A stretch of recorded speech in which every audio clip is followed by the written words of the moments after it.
Hey there, I'm Jay Rod here with Zach Scheid for another Q&A here for Rich Retirement TV. Another great question. How do you know when to sell a position? Anybody can buy a stock, Zach, but it's an art knowing when to sell. I mean, books have been written just on that topic alone, right? Absolutely. What's your Yeah. take on this? And I think this is something that is often overlooked for investors. So it's important to understand when and how to sell a position, either for a loss or for a gain. Either way, it's still something that requires some skill.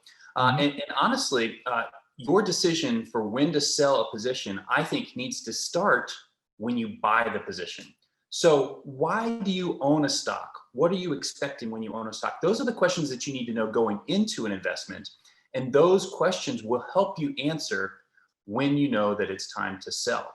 So, are you buying a stock for speculation? Is it for a short term position that you think, hey, something big is going to happen? The company is going to report positive earnings. There's going to be a new product that rolls out, 5G, something to that effect. If you're buying based on, a shorter term catalyst, then that's going to affect how you decide to sell. On the other hand, many people, myself included, love to buy good quality long-term stocks that we're going to hold for a long period of time, and we're going to collect dividends from those stocks over and over and over. For those, we would have a little bit of a different way of looking at when we would sell a position.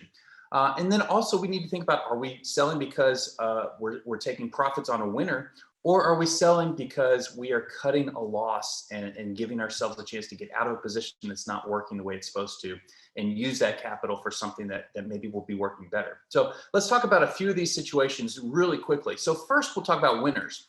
Whenever I have a huge profit, either on the investing side or on a short-term speculative position, I like to take part of the position off the table.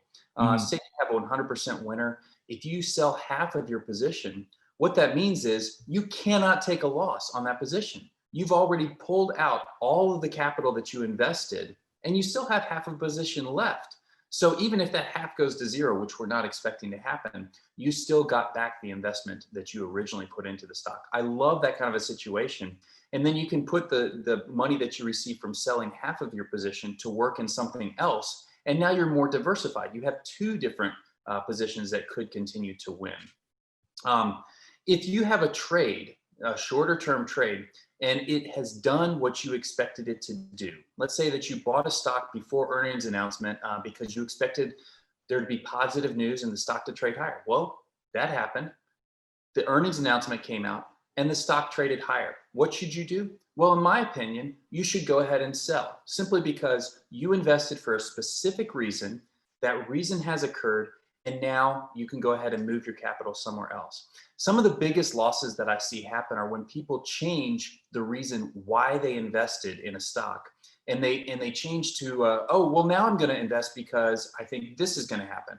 Oh, well, now that that's happened, I'm going to change and invest some for another reason.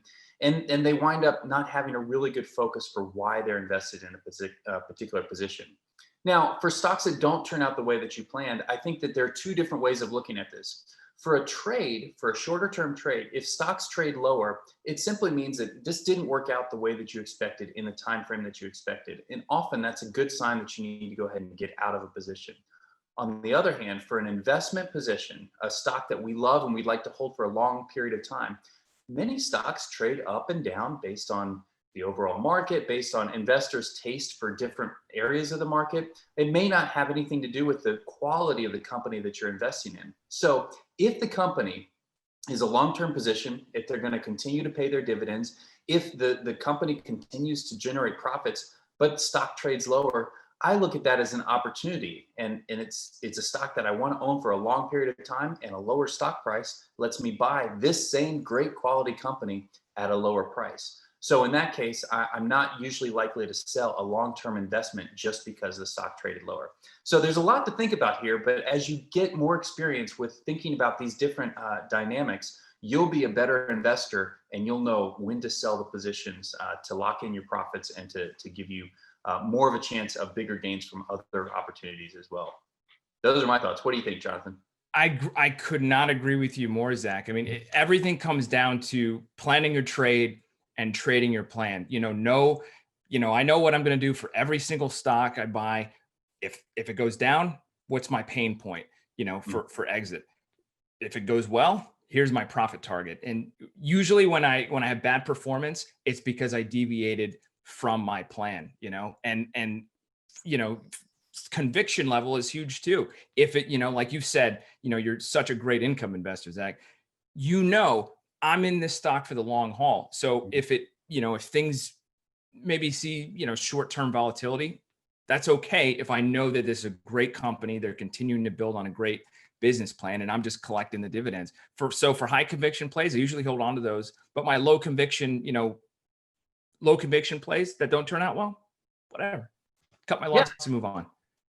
Yep, exactly. And even the best traders in the world have some winners, some losers, and they know how to cut those losers and move more money into the winning trades. So thanks for joining us. J-Rod, I'm Zach Scheit, and we'll see you next time on Rich Retirement TV.